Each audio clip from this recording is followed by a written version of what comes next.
Hello everyone, welcome to the Northland Artists Conversation. My name is Mark Kelly. I am your host. I am your guide. And I'm not saying the third thing, because I'm trying something different. Hey, thank you so much for joining in, and whether you're watching or listening, we really do appreciate it. If you're wanting to find out more about us, just go to Google and type in Northland Artists Conversation. Thank you very much for supporting us. You'll find us on Facebook, Instagram, YouTube, Spotify, Apple Podcasts, and YouTube Podcasts as well. But yeah, we're everywhere. And we'd love to have you follow us, subscribe to us, do all of those sort of cool things. That would be amazing. Now, I'm joined in the studio on this lovely spring by Editor Lee. Hi. Hi. Is your microphone on? Is it? I don't Yeah, know. it's just very quiet, I think. It's very quiet. Is that better? Okay, shit. what? Don't overpower the host. My God, it's just dial it back. It's your setup. I just work here. Well, you tutu with the knobs. Yeah, that's what I mean. Right. What have you been up to? It's been a while since you've been kind of in here and sat down and stuff. Apart from working stupid hours. I was just be like, don't say that. Yeah. Don't say working too much. Don't say working too much. I've just been like prepping for when I get back into making videos and shit. Cool. Yeah, I've just been. It's been interesting to see some of your Instagram reels Mm-hmm. pop up. The one you did at nighttime down by the Hundavasa. Oh yeah, that was me testing my camera. That was cool, man. Yeah. That was really interesting. Yeah, I was just testing it because it's really good in low light. It's Osmo Pocket. The Osmo Oh, Pocket, really? Yeah, DJI. DJI Osmo. Osmo. Yeah, because nice. I've used the second, like the version 2 before the Mhm. 3, so I kind of know what it was like, and I was like, I really want to get that. So I got the Creator Combo, and it comes with like a wide lens, and Wow. comes with 2 different like portable charger ports, which is really cool because you can charge it whilst you're using it. Yeah, that's it rad. Was, yeah, it was pretty good. Yeah, because if you Yeah. run out, you almost could have like a power bank. And the battery life itself was actually pretty good. So, Oh, nice. yeah. So, Okay. Yeah, and filming in 4K is, you know, Luxurious. for the size of the camera. Yeah, it's And pretty crazy, I got right? to test it out at Whangarei Proud, like down at their mural opening. Oh, that they had yes, with yes, Blue. yes. Yeah. Yep. So I got to test it out, did some content for them, and yeah, it was really good. Yeah, that's cool, man. I'm glad you're being creative again. Yeah, it's nice. Yes, it is. It is. Anyway, we digress. Today's guest is Mike Paora, and this was a conversation that got pretty deep in places. A little bit intense. But it was kind of one of those things where it, as he said, once we were finished, it was all kind of part and parcel for him because that was part of the creative journey that he had. So I'm actually just gonna shut up and let you guys enjoy this because this one is pretty special. Let's sit down and have a conversation with Mike Paora.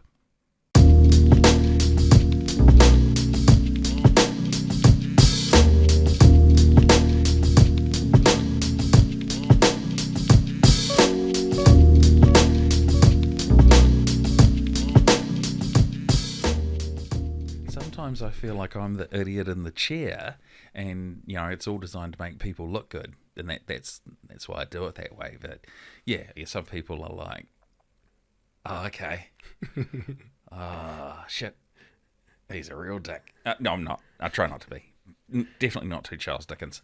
Hey, Mike, thank you so much for joining us on the Northland Artists Conversation, mate. I really appreciate this. This is cool. Yep, totally. Thanks for having me. Well, absolutely. Well, to be fair, we've been trying to get you for a little while. Yep. But life and your awesomeness kind of got in the way of everything. Building up a stellar career and reputation, which I'm looking forward to discussing a little bit further. So, yeah, thank you for coming in, taking some time out of your evening. Shall we let the insanity begin? Indeed. Ready. I'm ready. He's ready.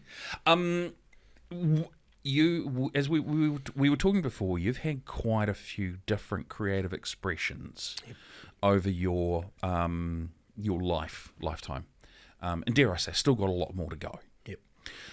What is your sort of creative expression that you do now? Upcycled timber. So after 22 years as a carpenter, I was always, disgusted at what our industry would throw in the rubbish, especially when it comes to our native timbers. Those are timbers we Coddy, can't Remu and source. stuff like that. for Yeah, sure. yeah.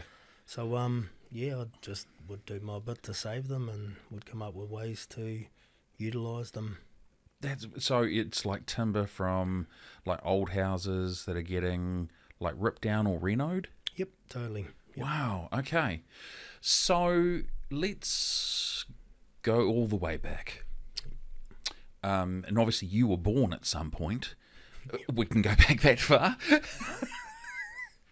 What were you like as a kid? It depends who you ask. Well, I'm asking you. I could ask your mates or your family if you like. I'm sure that everyone's story is slightly different. I was good at listening. Yes.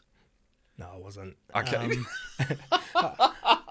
So once again, that would depend who you ask. No, I was just look, one word would sum it up, and it was a tutu. Really? Yeah. Oh, fiddle fingers. Yeah, I just I struggled to sit still. Yeah, Always right. needed to do something. Yeah. And I like utilising my hands. Just using whatever I could do. So. Oh, that's so cool, man. That's because what era were you born in? Are you like I was born in the 70s. So 70... 78. 78. Same year my brother was born. Oh, yep. Great year. Yep. My brother was a dick. We didn't get on. I'm adopted. He's adopted. So when you put two adopted kids together, there's never any love. I first remember hearing a story from my mum about what would happen. So I born in Christchurch. Mum and Dad moved to Whanganui, and that's where we adopted my brother. And Mum knew that something was going to be wrong when one day she heard my brother crying his eyes out, and I was in the cot with him, and she would walk in, and my brother would be bawling his eyes out, be sitting there going, I don't know what happened. And this happened a couple of times, and she stood by the door one time and just flung the door open, and apparently, not that I even remember this, I was sitting there going, coochie, coochie, pinch. So you could say I was a bit of a tutu as well. But it's a real dick thing to do. When did creativity sort of enter your life? Is it when you were quite young? Yeah, for sure. Sort of, yeah. It was quite an abusive upbringing. Okay, yeah. So my happy place was underneath my bed, and I'd rip out a picture of I don't know, Michael Jackson out of the Women's Day, and then I'd sit there with a ballpoint pen and sketch him. And oh, really? And then I'd take it to school to show off, and I do remember upgrading my lunches a few times by really getting the old ham sandwiches and trading it off for a sketch of Michael Jackson. And outstanding. That's early entrepreneurship right there. Yeah, totally. That's what a hell of a way to sort of deal with the challenges that are going on at home, right? We won't touch on it too much. But so you sort of started sketching and drawing and just kind of evolved from there. How old were you when the drawing started taking place? I think maybe about 7 or 8. Wow. That's when I really started to get into drawing, and then I really look forward to back in primary school they used to give you these projects to do on a big board. Yes, yeah. I remember them. That was me in my element, Yeah. decorating and drawing and things like that. So yeah, nice. Now, it's the guest that we spoke with last.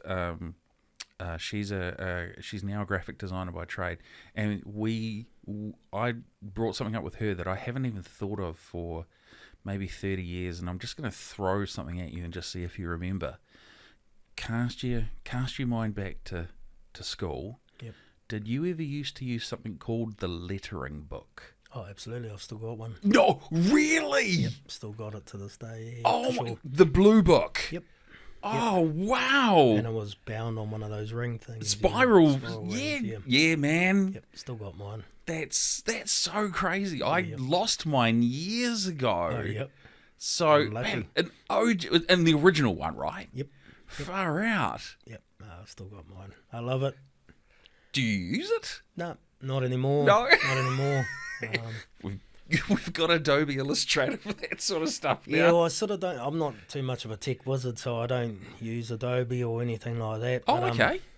But I don't know. Just over the years, I've sort of honed my own skills, and Cool, man. yeah, happily just do my own lettering and. Yeah, nice. So your early love of drawing and stuff like that, did you go through like school like really sort of art focused? Or were you academic or No, I was quite the academic, but then I was also I was quite rebellious, so it was drummed into me that I needed good grades and that, so yeah. and yeah, Mum was quite big on choosing my subjects for me, so So no real say. yeah, no real say. Oh, no real say, but I was rebellious, so Right. she'd want me to do statistics and calculus and shit like that, and I'd be like, no man, I'm doing Māori and I'm doing art. Yeah. And then I'd just, cop the punishment for it, sort of thing. And Yeah. yeah, no, I was lucky enough. Tiki High was one of, through the 90s especially, was the best art school in New Zealand, hands down. Really? The most 100% were for School C and for bursary were through Tiki High School. So, Wow. yeah, I owe a lot of my success, I suppose, to Jeff Harris. If you're out there, Jeff. Yeah, shout out to Jeff Harris. Yeah, totally. Far out. Yep. That's really interesting, right? So I suck at art. If you want me to draw a side-on image of Knight Rider, Yep. I'm your guy. If you want it from any other angle, you can get the left side or the right side. Yeah, yep. I can't draw a side on, or it's sort of over the top. But that's crazy because so for me, I found a love of like classics and drama at high school. Yep. Once I found high school, I also discovered the love of bunking. So my grades progressively got worse. It was the law of diminishing returns for my parents. Yep. But when I found drama, I found like someone who was essentially became a mentor for me. Yep. To kind of help me. Is that sort of how the relationship was for you? Yeah, no. I sort of. Oh, there was a few teachers at school could see that I just had quite a bit of talent. So when I was third form, I was asked to do School C drama. And what School C form. Drama? Oh, I think I'm a bit of a natural performer, and so Mr. Davies was keen for me to come and have a look at the School C drama class. Yeah. But I also played rugby, and so I hung around with some cool, tough fellas. Yeah. And, so I just remember sitting out the back of the cafe, and then one of them was like, "Bro, are you doing School C drama?" And I just remembered like looking at the boys, and I just went, "No," and that was it. I didn't do drama. So. Yeah, and what sort of school was Tiki High for you? Was it like quite a sports orientated school? Man, it was. Yep, we were pretty up there with our sports, volleyball, basketball especially. But I don't know. I don't know what it was. It was just I don't know if you can think back to, say, 90s hip-hop. Kid and Play. It was just this real vibing school. It was one of the biggest schools back in the 90s, like Roll-Wise, we had the most students there. It was just a cool buzz, and we went all the way through to, what do they call it, year 13 now, 7th form. Yes. And our 7th form crew was really tight. We were tight all the way through, and we still hang out to this day. And so you keep in touch with everyone? Pretty much, yeah, for sure. That's cool, man. Yeah. I think I maybe keep in touch with one of my mates from high school. Yep. So Gisborne Boys High School, that's where I went. Yep. Very much a rugby and cricket. Yep. We did pretty good in basketball. Volleyball we also seem to do quite well, and I don't know why. And then I did soccer, and then I discovered badminton. Not exactly the most. It's not exactly the most manly. Well, that's how it was perceived at the time, right? Yep. And we're obviously in a different era now. And then I did drama, and got picked on a bit by the rugby guys, especially. Unfortunately, I remember having to put one of them in a DDT and drop his head on the concrete. I didn't get any shit from the rugby guys for a little while. So yeah, I totally understand that. And you when you finished school, did you get like bursary or UE or Just an art. like C's? What did I heard? C's get degrees? Yep. There was both school C and art. And bursary. Bursary, I think I did art painting, art design, art sculpture, and then I did graphics and design for some technical drawing. Nice. And I thought you might have thrown art history in there as well. No, not interested. Not interested. Not interested. That's cool, mate. So when you finished school and you actually had bursary, right? Yep. There comes that point in time where you can either go study, Yep. or you can go into the workforce. Which way did you go? I went to the party. Right. Well, that wasn't the. No, I wasn't. University wasn't something that was sort of, driven into us, unless you were doing accounting and calculus and stuff like that. So, because I didn't do that, there was no talk of me ever going on to tertiary studies. So as soon as high school finished, I was just a little bit lost, really. Just didn't know what I was going to do. And to be honest, I didn't really care. I just wanted I just wanted to hang out with my mates. That was what I wanted my career to be like. Yeah. Go to parties. My upbringing was quite strict, and through those later years, quite heavily religious. At 17, I got my break. I was gone, and well, that's the rebellious side of you coming out. Yep, totally. So I ended up just, as they put it, like being a bit of a dole bludger, just kicking around, waiting for the weekends, and going back to being that tutu. I was a little bit criminalistic. Okay, yeah. Sometimes you're just short on cash. Yes, needs must. Yeah, for sure. Absolutely. I did probably a very similar thing to you. I didn't even get bursary or anything like that. I hit 7th form and got my first proper girlfriend and left Gisborne. I just couldn't get out of there fast enough. I fucking hated that city. Moved down to Masterton, of all places. Wow. I know, living the life. And got a job at McDonald's. Yep. And I probably spent the next 3.5 years in the wonderful world of drugs and alcohol. So I feel we may have had a similar sort of thing in life. Lots of parties. Yep. To be fair, every day was a party for us. But I'd work and I'd get my paycheck and I'd pay my board, and then it would be like, do I need food? I just get shit faced. I get free food at work. Bro, you make me cheeseburger. And the double cheeseburger was born. But that's just, for me, that's what I did. Yep. I hit 21 and a half, and I had quite a very major life-changing moment. Yep.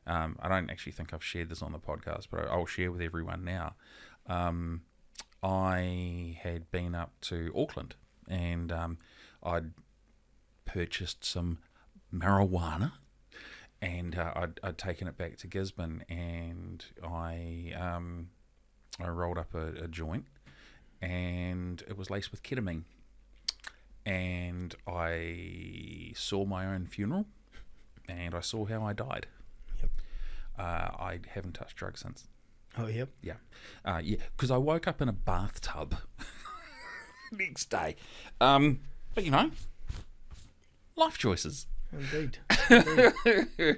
During your, we'll call them the tutu years. Yep. Were you still creating in an artistic way, or had it just all sort of just been put on hold? Yeah, it was all put on hold. Yeah, I mean, I tutued for a while, and then tutued with some different jobs. Did some portable sawmilling and enjoyed that. It wasn't enough. I mean, I started to get that taste of money, you know, and Oh yeah, so sometimes I'd get 3 days a week, and I'd be like, wow, I got some money, and then I'm like, actually, I've got mates that are working 6 days a week, and that's why they've got more money than me. yeah, So yeah. I started to just get that hunger to work, and Yeah. but then even in saying that, I scored some jobs, and I ruined them by. I always sort of just felt I was working harder than what I was getting paid, so I was Right. entitled to Yep. take my fair share, and Oh, yeah, kia ora. yeah, it's a bit of that criminal thinking, you know. Yeah. Just so I got fired from a few jobs, and then at I think it was 21, 22, I stood in front of the judge, and he had said that I was looking at some jail time, and Oh wow. theft as a servant should be something that should be served with jail time, and you know, Yeah. I just started to freak, and he said if he didn't send me to jail, what were my plans? And I said to him, I'm going to move town, and change who I hang out with, So this was all happening in Whangarei? Yep. Yeah. Wow. and that was it. I sort of You gapped it. I gapped it. Wow. Yeah, Where yeah. did you go? I ended up down in Auckland first and started teaching English English as a second language. Oh, To, ESOL. ESOL, Yeah, man.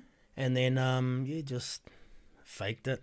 Just Yeah. went in there. I just had that that charisma, that attitude to do it. So went all right. And then I ended up taking off to Japan and doing it over there for a bit, and cruised around Asia a wicked. bit. And yeah. Nice. And then, but it wasn't for me. I just felt like it wasn't physically challenging at all, you know. Yeah. I'd gone from doing like portable sawmill and timber yards and stuff like that. So on one of the stints when I came back to New Zealand, I just thought, I'm going to chuck this in, and ended up down in mighty Waikato pulling tits, and that was still part of that not going back home and hanging out with people I'd hung out with. Yeah, you know, yeah. Some distance. Yeah. But yeah, down in Hamilton, and then you started playing rugby and touch rugby down there, and one of the touch rugby guys needed an apprentice carpenter, and Cool. they said, surely you must be tired of milking cows, bro. And I was like, man, I didn't think I was clever enough to be a builder, you know. And then it just turned up, and any job I've done, I've always given it 150%. Even the ones that I got myself fired from, they'd always said, you're one of the best workers we've had, you know. Yeah, so, nice. That was it. I just wanted to become a builder and Yeah. learn the tools of the trade, you know. And is that where, so obviously you're going from milling, which is essentially the first part of the wood conversion process, into building, where essentially you're taking that converted timber and building homes. Is that sort of where your love of woodworking started, or would that come much later on? I definitely started then. Yep, absolutely. In a way, I think it was that creativeness within. It was calling, you know. Yeah. I was getting to be able to, although we got plans and that to follow, I was learning the tools, and I was I'd work some big hours, but I'd come home and I'd carry on. I'd just make outdoor furniture or picture frames or whatever, just to utilise those little bits of timber that were thrown in the bin. And what was that sort of creative urge sort of calling you after having been dormant for a few years? I think it was always there. So even with the tutu years, Yes. it was I was very Tutu creative years. with my Tattooing? criminalistic ways, and wasn't. Yeah, so That's awesome. yeah, creativity was always there. Some legal, some not so much. Yeah, for sure. But I mean, I got into building. My lady at the time, her grandparents, or she was from up here. Her grandparents got sick, so she wanted to move back to Whangarei and help out. Yeah, cool. So then moving from there back to Whangarei, of course, the pay scale for an apprentice that nobody knew just dropped, you know. Yeah.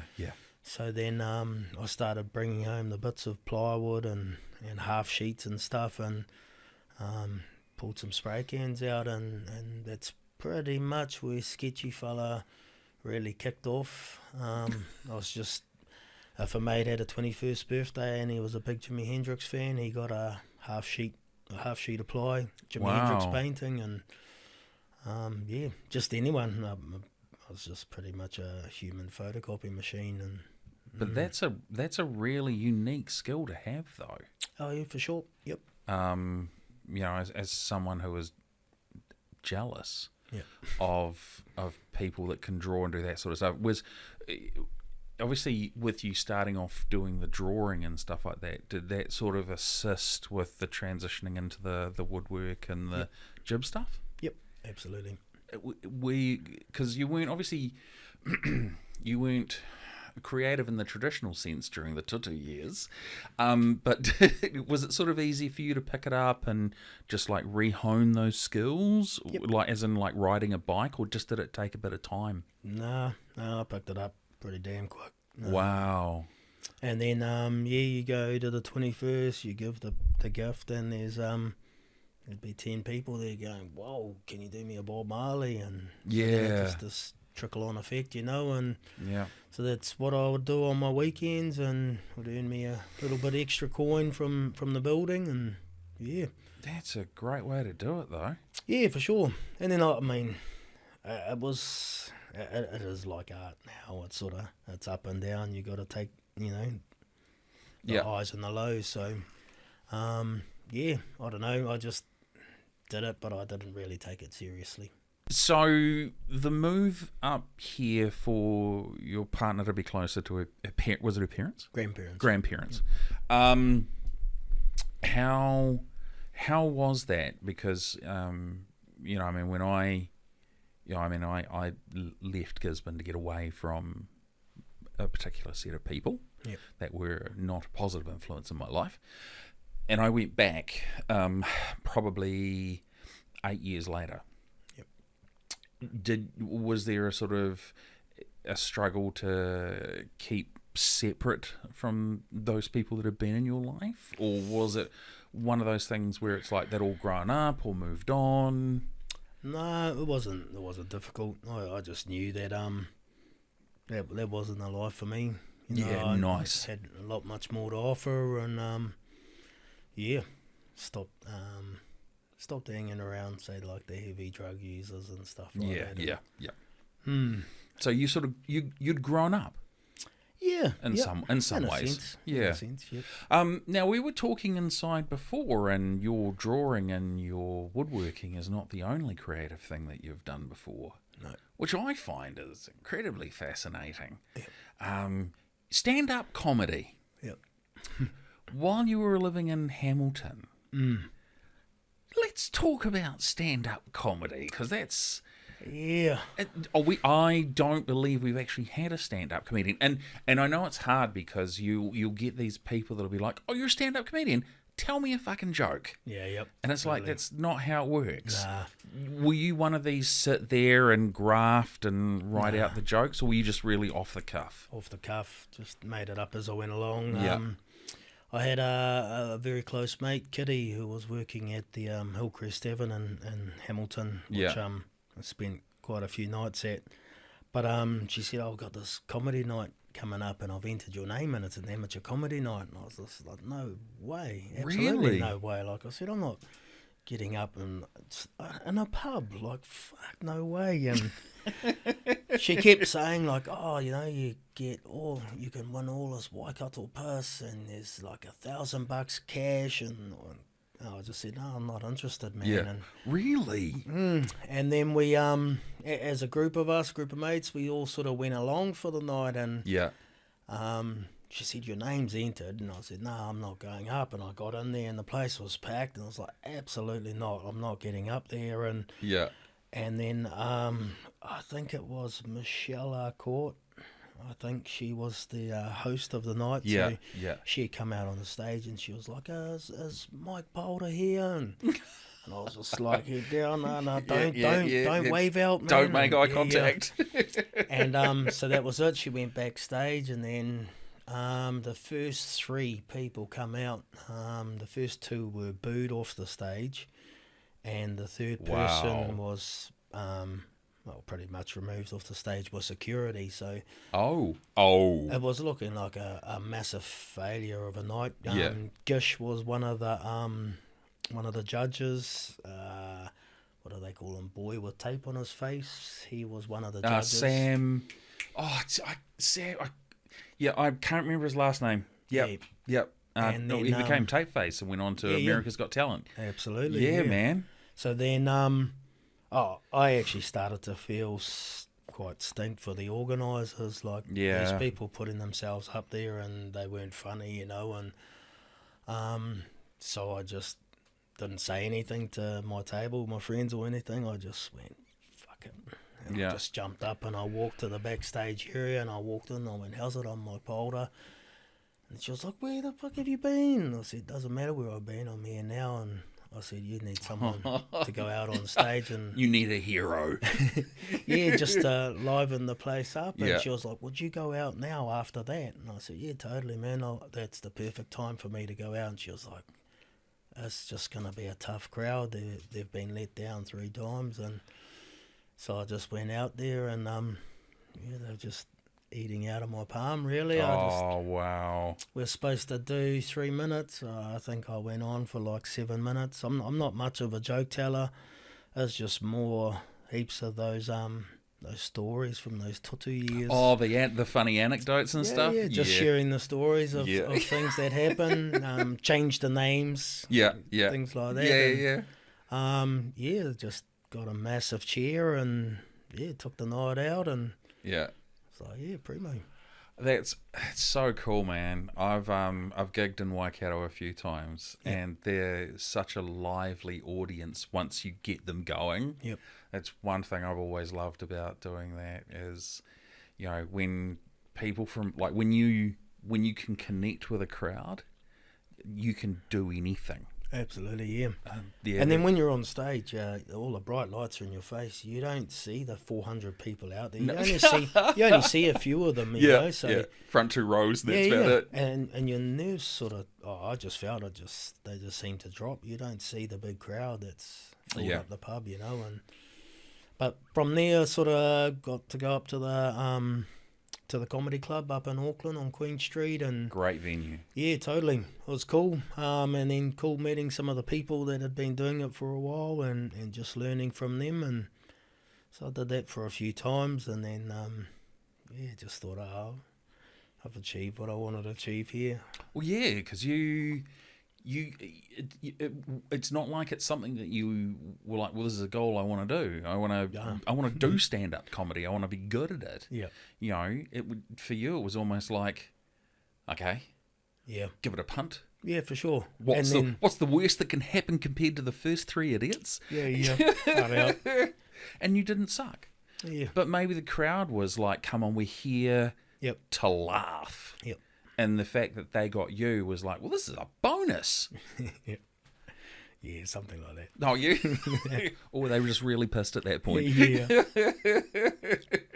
But no, I did all right up at the comedy club in Auckland too. You got, cheered on by the crowd and that, and shouted a few drinks afterwards. People were like, just really egging me on. But I don't know, it sort of didn't really sing to me. Something I've always got there if I need a call on it. Just always been not too shy to public speak and speak to large audiences. It's not something I shied away from, so it's definitely an acquired skill. I've sat here and interviewed some absolutely amazing podcast guests, Speaking to small groups, they're good with. Yep. Anything larger than like 30, and it can be a real freak out. Yep. You know, so public speaking at a large level was a huge skill in itself. You know, and that's very cool. And then you obviously, when you moved from Waikato up to Whangarei, you almost left all of that behind. Yeah, pretty much until you were like, been there, done that. Yeah. Kicked ass. Oh, there was a few people I'd sort of share the story with. So then when Ruth and I had the shop in town, Juni Collab, we were sort of asked to come and help out with the setup of the first Fringe Festival here in Whangarei. And oh, wow. so there was a few people that were part of that organising team were like, didn't you do stand-up once upon a time? You should. And yeah. so I didn't want to do my own show, but I just cruised along to the open mic night and it sort of decimated everyone. It was more like I felt like because I had plenty of mates up here that were like, you what? You won this.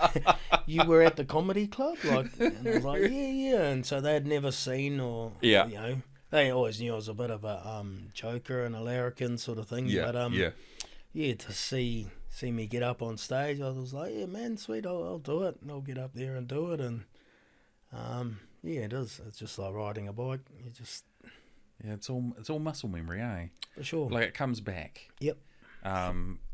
So you're essentially like one of the originators of Fringe. Oh, I wouldn't go say that much. I'm definitely involved in the community as much as I can. So when the organisers Lozzie and Hayley Clark were keen, I'm just a hands-on person. So my involvement wasn't too much on the organising side of things. Look, it's like a few things I'm involved with at the moment. I don't like doing the hui. I'm a doey fella. Like you guys go and do all your hui and then you make a list, and when there's things on that list that Mike can tackle, then ring me and I'll do it. And that's how it is. So pretty much they needed things like a bar. They needed a bar built and decorated and stuff like that. So I just do what I can, but I wouldn't say I've helped organise Fringe or anything. Just I'm on call for them. Right? Yeah. You're like the ringer. Yep. Yeah, fuck. Oh, we're under the crunch. We've got a massive deadline to meet. Who do we know? But it's more. Mike will get it done. But it's more like if you want a bar built and you want it to look good, you need timber, and so they know I'm going to have some timber that I'll be able to line the bar with and make it look nice. And they know that as soon as Fringe Festival's done, I'm going to come in, I'm going to take all my timber back and my bar back and stuff like that. And so and upcycle it. Yep. That's so totally cool, man. So the woodworking side of things, you've been back in Whangarei for 7-8 years? Yep. So it took off after I was back here once we moved back from the Waikato, and then it was around 2007, 2008 we started to go through that recession, and that was a dark time, man. Everyone was in terms of tradies was scrapping for work. The pay rates started to drop. It's getting desperate. Race to the bottom. Yep, absolutely. So I buggered off to Aussie for a bit and went over there to earn some real coin. But while I was over there, that's when the Christchurch earthquakes, the September ones, happened. Yeah. I remember those. And it was looking like it was going to be a bit of a tradie gold rush down there.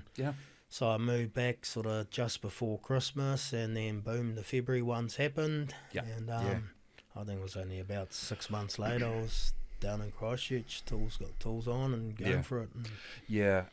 My guitarist and my band when I was living in Auckland, when all of that happened, he was a building insurance assessor.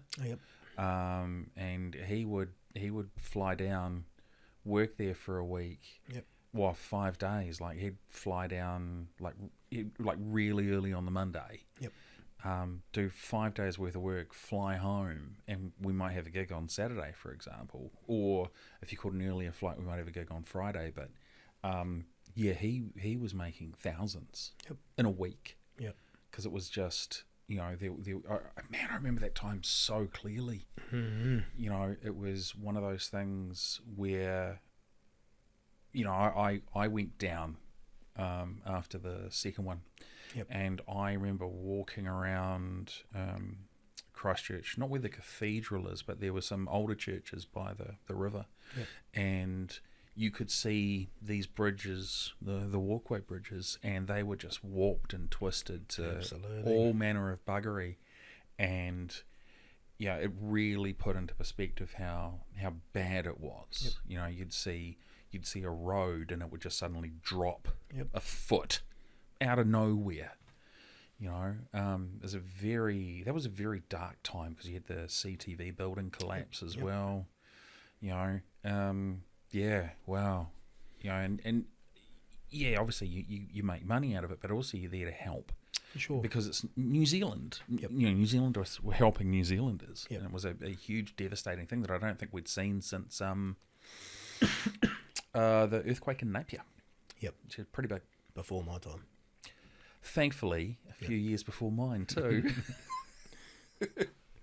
So after Christchurch, what did you sort of do with yourself? Look, it was down in Christchurch where it sort of like really kicked off for me because towards the later years down there, 2016, maybe 15, I blew my knee out on a job. Oh, and, no. They gave me anaesthetic. I went in for surgery. They gave me anaesthetic and they lost me. I took a reaction to the anaesthetic, so they had to hit me with adrenaline to bring me back, which means you cannot have anaesthetic in your system again for, I think it was something like 9-10 months. You have to get that anaesthetic out of your system. So you actually died? Well, they didn't say I died. They said they lost me. So I don't know. That seems awfully vague. Yeah. But I was given some adrenaline. I woke up feeling my knee. There was no stitches or staples. I was thinking, what the hell have they done? They've gone and operated on something else. And yeah. So then they enlightened me and said, we can't do anything, which meant for that 10 months I had to wait for the anaesthetic to get out of my system. I couldn't work. Wow. For someone like me, that just meant I was going to go nuts. I was at home. I mean, my young fella, I'd taken the daycare. I'd become more involved in his life. Yeah, It was cool, It was man. cool. Yeah.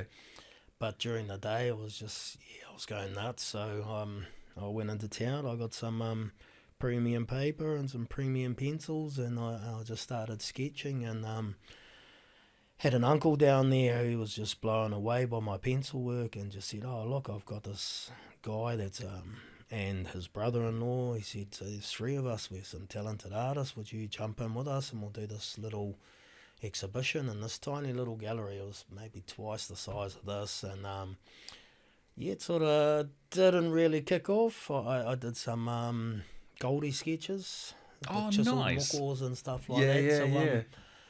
And it didn't really sell anything, but it gave me this hunger for it. Yeah. Like I knew I just had to just hone things and I could do it.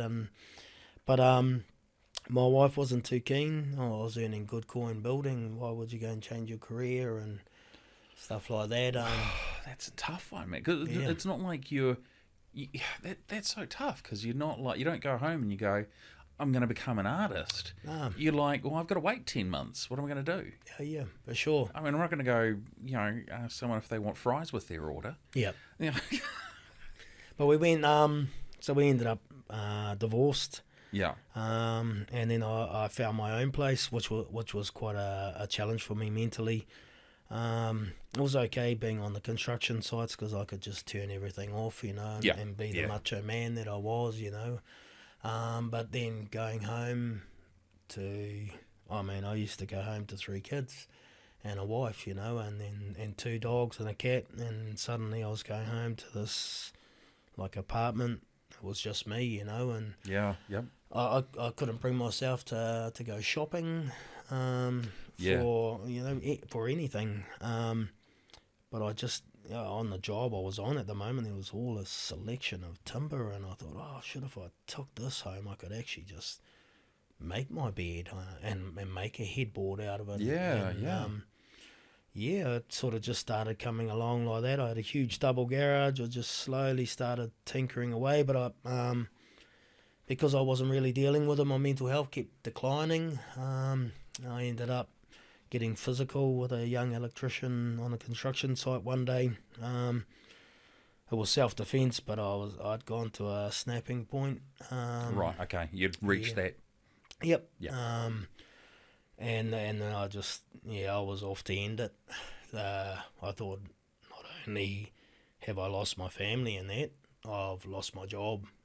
The respect that I'd built, the reputation that I built's all gone, So I thought I'd just jump in the van and that's it. I'll go and find somewhere to end it. Luckily enough, the owner of the company then, he rang me as I was just driving out of the construction site, and he said, I hope you're driving to the office. And I said, yeah, I can do that, because I thought if there's one more fella I'd love to stove his face in. Yeah, well, I'm on a roll. Yeah. So I'm on my way out anyway, So I bowled around to the office, and I went in there, and there was a few of them sitting in the boardroom. He said, look, Mike, we headhunted you for 2 years. These are not the actions of the man we headhunted. The report from site is he struck you first. Everything else is self-defence. We don't care what you did to him. But what we want to know is what's going on in your life for you to react that way. Wow. And, caught me off guard. And the tears just started to stream. And yeah, man. I just had to say, like, oh, fuck, I'm going through a divorce. And yeah. two of them stood up, which, for me, construction macho man, like, they came over, and two burly males, and gave me a bit of a cuddle. And one of them was like, I was 54 years old when I got married the second time. And what about you, Jacko? And Jacko was like, oh, yeah, I was 52, I think, 52. I got married for the second time. And he was like, so you're not the only one that's walked this path, Mike. And I was like, shit. Because when you're in that part, you think you are the only one. Yeah, and no one understands. No one will understand, and that's why I can't tell anyone. Yeah. And that darkness just stays with you, man. Sure, yeah, and they were part of the EAP, the Employment Advisory Program, so they just sent me along to the coolest counsellor. I mean, I went through 3 duds before I met this lady who just really connected with me, and she just started to connect to what I was going through, to some of my childhood trauma that I'd never dealt with. And so she'd say, when you'd receive a beating as a kid, where was your go-to place? And I said, I'd go under my bed and draw. She was like, draw, go home and draw. Yeah. And so I went home and I pushed all the tools in the water side, and I just created this sketch place, and I just filled my heart, and that was it. It gives you the opportunity to just kind of pour everything out onto the page. For sure, yeah. Yeah, man. So I went through that phase of filling my place up, coffee table, everything. I'd get my kids 50-50, so our weekends were decorating what I built, letting my little kids just get stain and paint all over them. And they love that, man. They absolutely, they love did. that shit. And then, we'd have friends visit, and they'd say, "Fuck, look at this cool coffee table," and my kids would be like, "We painted that," and it was just this real awesome team bonding effort, and the walls were donned with quite a few sketches, to which I thought it just didn't vibe. It was just too plain, graphite sketches. I needed some colour on the wall, so I started taking all the offcuts from the furniture and making these wall art pieces, and decorating my place. It was just all about singing to my heart. The counselling, I did meditation. I was just on the high. I was just on cloud 9, just loving everything. My work was going good, life was going good. And then I met a chick that happened to be living up here, and Ruth came down to Christchurch and came into my place and was just like, holy shit, why are you building? I was like, what do you mean? And she was like, you could sell this. And I was like, what? Yeah. And we went for a cruise and ended up getting this building called her eye. It had this big painting of Prince on it. It just looked like architecturally it looked like a cool building. So she wanted to go in there, and it was a bit of a cafe, artist hub, and a big gallery. Yeah, And yeah.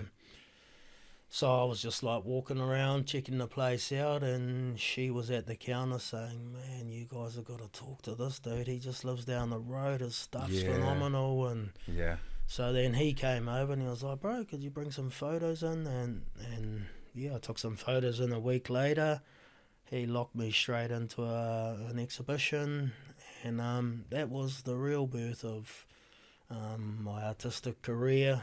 It was my sketches and my woodwork. So we decided the coolest thing to do would be a poster of me standing there ready to fight me, which was Sketchy Fella versus Somji. And Somji's my wood art name. And so and it was this big MMA extravaganza, and I was like, MMA, nah. And she was like, oh, the chick designing my poster, Kofi. Yeah. She was like, MMA, mixed media arts. And I was so clever. That's and so cool. and that was it. Yeah, I was just ready to give it my all. And with the money I made from my exhibition, I booked a ferry home, and which meant my kids were going to be, or they were looking to head to North Canterbury with their mother anyway, so Right. the 50-50 was going to drop, and Yeah. that was it. You make this decision that it's like, cool, 50-50 is going to come to an end. Yeah. And you're going to, you get on the ferry, and are you on the ferry with Ruth? Yep. Ruth? Yep. And then you make the pilgrimage up here. Yep. And now you've been here since, right? Yep. Yeah. How did your... I have like a lot of questions. I'm going to start with what's certainly the easier one to ask, and then I'll sort of move into the next one. How did it feel for you to have a partner see your talent? Oh, man. Like, I owe heaps to Ruth for that, because I didn't see the level of my talent that she could. Ruth went to art school after high school. Ruth hung out with creatives. She knew what she was talking about, and I just took it as gospel. When we went on one of our first dates, we sort of shared this, what's your dream? And we sort of both had this dream of living in this like cool ass loft building where you just got to create all day and say Oh my art. God, yes. And it was like the shared dream. So I pretty much, it wasn't too long after moving back up here, we went down to Auckland. Ruth introduced me to her friend Flox, who's just an artist who's at the top of her game, and I was just like, man, I could ask her questions and learn from her, and then just under Ruth's guidance, boom, I sort of moved back up here. I didn't want to build again. I was done with that. That chapter was closed, but I wanted to move back to Whangarei. What were the issues in Whangarei? Basically youth and crime. So I wanted to come back and either work with youth or with our elders who sort of tend to get forgotten. So I had this dream of having this big shed where I can, basically the men's shed, which actually ended up opening up a couple of years later, but just to take these guys who are retired from income, but they're not retired mentally, and they're struggling to find something to do. Yeah. And then the youth that were doing the crime, a lot of the times they're just like me, they had nothing to do. So you need to just give them a bit of skills and then set them free, So they're going through their tutu years, right? Absolutely. So I wasn't going to come up here and judge on those tutu youth, But our big goal was we were going to try to find a lease in town somewhere and open like a creative, collaborative working studio. Dude, that's so cool. Yeah. And then that happened, and we both pretty much abstained from all forms of media. But we took on a lease. I think the lease, we sort of sussed it out just before Christmas, and then boom, we signed the papers. It was February or something, and we were going to be taking it on March. And I was teaching at a carpentry school, working with youth there, and I said, I'm gonna have this job, you know, you guys Yeah. gonna get some authentic learning. We're gonna go in and fit my shop out, and you know, I'll happily pay you guys. And they were sort of excited about it too. And then and some of them were like, well, what about COVID? And I was like, don't worry about COVID, man. Like, I've lived through bird flu, swine flu. Don't worry about it. SARS, Ebola. Yeah. And then I ordered heaps of jib and stuff like that. And I said, look, man, we're going to get into the shop and I drop the ceiling. And then the next day I'll bring all the jib in. And the students were going, why are you doing this, man? Like, what about lockdown? And I was like, what do you mean lockdown? We didn't hear anything of a lockdown. What do you mean? What is a lockdown? And then we sort of like Googled it and we were like, holy fuck. Yeah. We've just taken on a lease. Like, what have we done, you know? Yeah.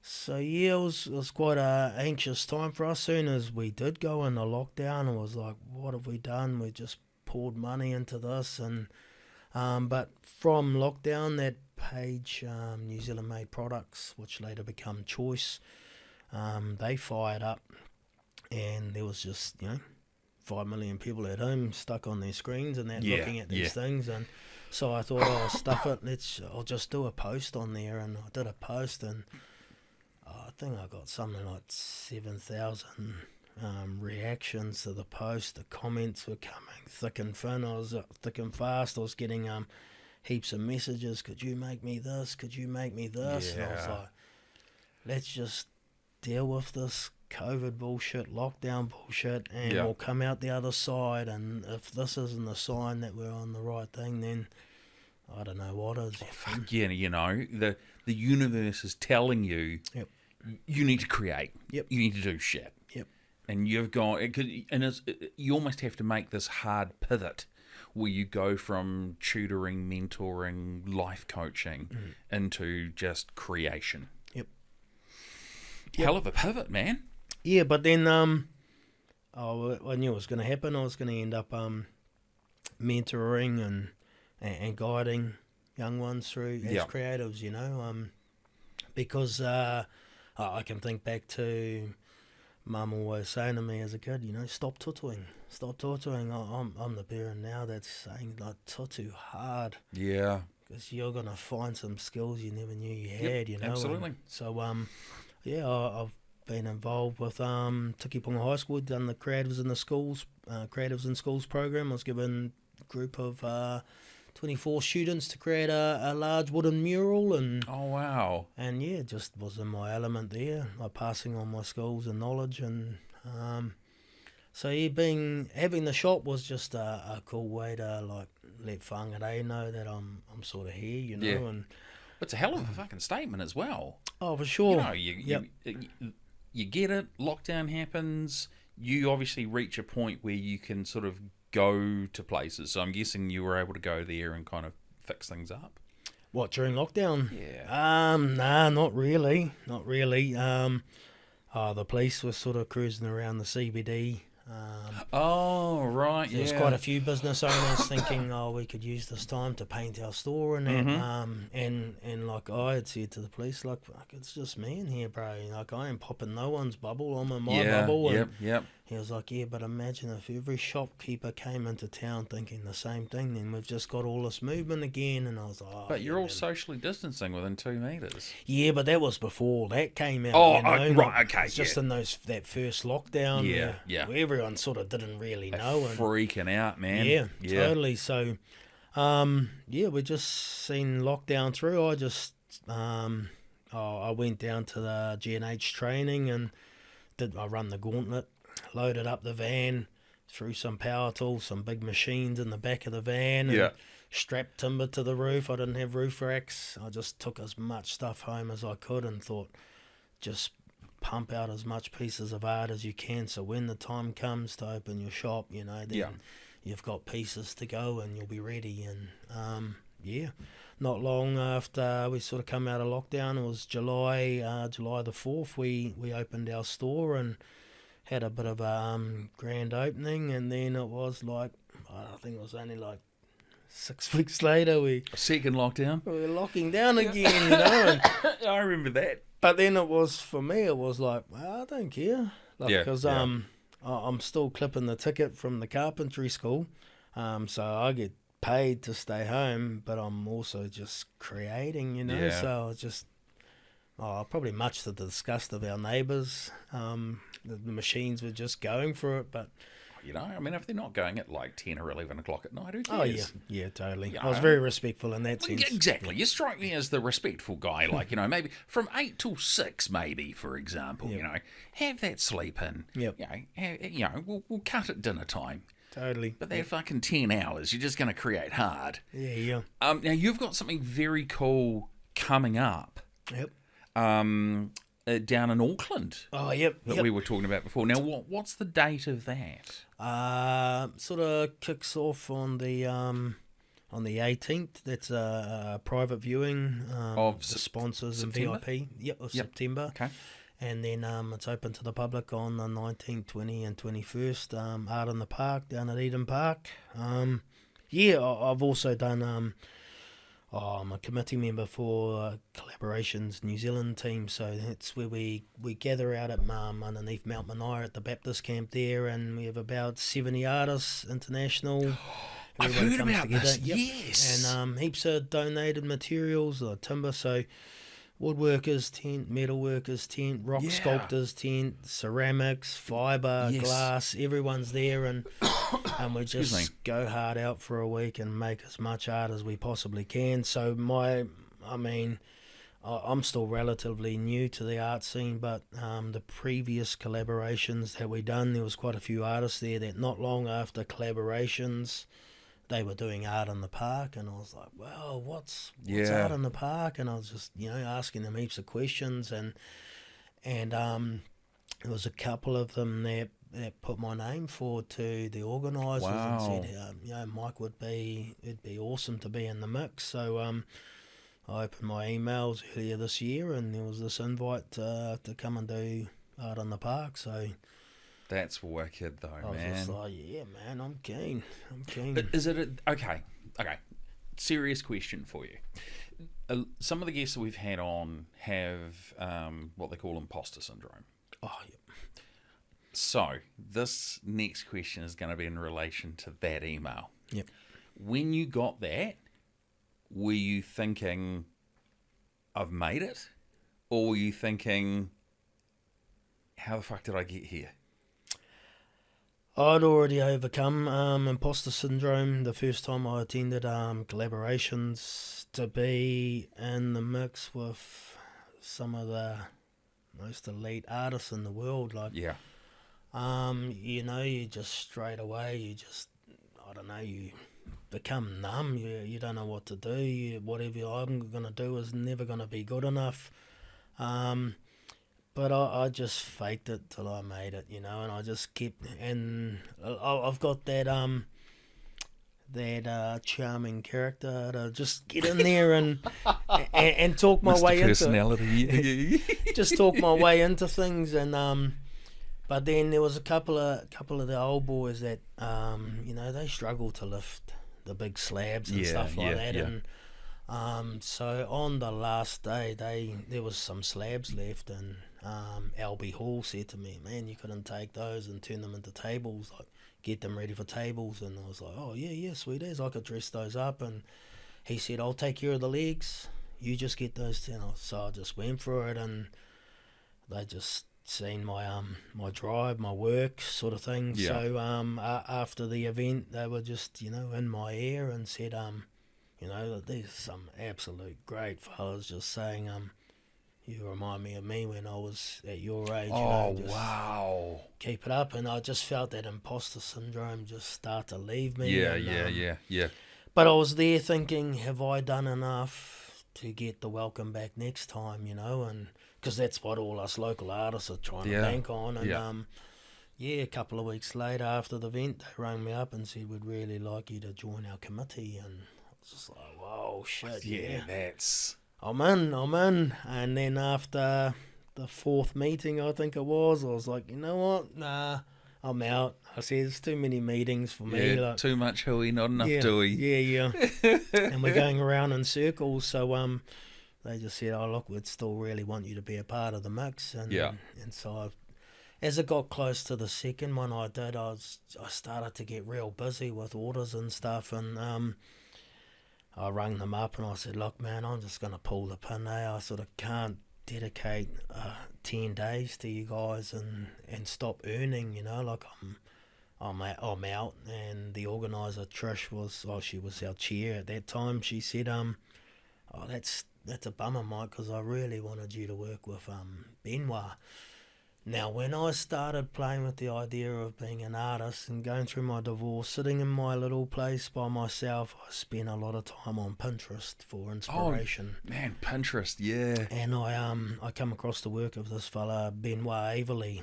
I couldn't tell you what he looked like or anything. I just fell in love with his work. This guy could make any type of wood sing, you know, and I just thought he's like a god. And so when she said, I just really wanted you to work with Benoit, I was like, I'm in. Suddenly I'm available. Yeah. I said, I know exactly who Benoit is. I didn't realise he was coming. I said, I'm there. You just tell me what you need to do, what you need me to do, and I'll do it, you know. And oh, man. So that was it. So I've done 3 of those. We just had our last one in March this year. And then we've sort of got to just totally rethink on how we're doing things. It hasn't been as successful as it once was. But I got to work with Ty Lake, who's internationally renowned furniture maker, just a wood magician, like and he runs the Hawaii Artists Collaboration. And oh, wow.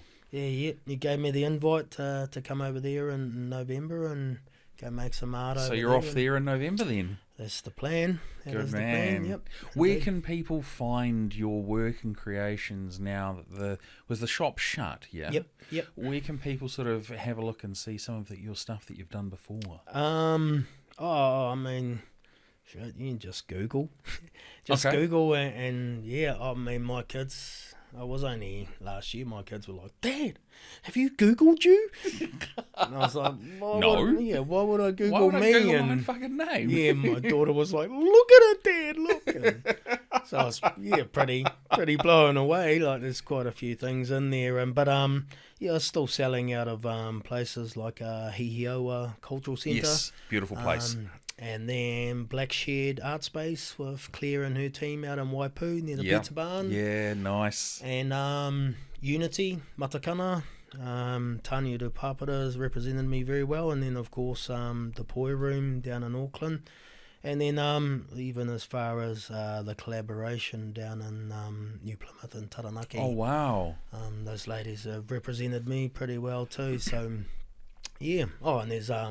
Bonds down in Queenstown. Bonds is an anagram for Best of New Zealand. So when they emailed me, I was like, oh, shit. Yeah, very cool, man. Yeah. Well, okay, so Google, it's Mike and Paora, right? Paora. Correct. Nice, man. Hey, thank you so much for coming in and sitting down with us. This has been a blast, man. I've had such a good time. This is, I won't say all the ways because you're a lot more creative than I am, but we've had somewhat of a similar, we've had some similar things in our childhood, so it's cool. But I always love learning new things. Indeed. And I'm 100% blown away, man. So, would you come on again once you get back from Hawaii? Oh yeah, why not? Brilliant, dude. And bring some art. Yeah, yep. Bring some shit. I we did. film it. Yeah, we could have stuff here. Yep. Like we could, we could stream it live and do auctions. I don't know. I do have some prints of my sketches that are sitting on the kitchen table. It wasn't until I pulled up out here I went, shit, I forgot. But I just normally carry my prints as a little bit of a koha, so yeah. I'll drop them back off up here and to you as well, Lee. Oh, man, we would love to see them, dude. That'd be so cool. So, okay, cool. Right, so after you've had your time, having your Mai Tais and your time in the pool and creating some good shit, drag you away back to reality and whangarei. Yep. Come on in, man. We'd love to have you back. Just reach out to Admin Michelle and that'll be gold. Yep. Very cool. Thank you so much, dude. It's been awesome. No worries. Thank you for having me. Thanks, man. Kia ora. There you go, everyone. That was Mike Paora, hugely talented guy, and so so very, very cool as well. And he's got some great stories to share. You know, he talks about trials and tribulations that he went on through in his life, and much respect. He came out the other side as a multidisciplinary artist with just such a huge amount of creativity and body of work. Editor Lee, what would you say would be the one sort of takeaway for you from this podcast?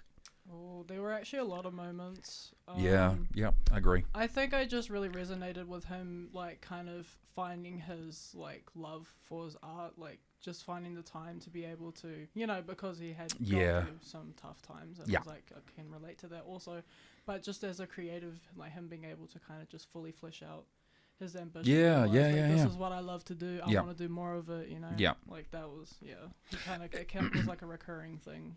Yeah, and it pops up a few times during the podcast as well, which there's obviously key moments in his life where things, for one reason or another, happen. But he always regains his strength back through creativity, which is incredibly powerful, right? Absolutely. You know,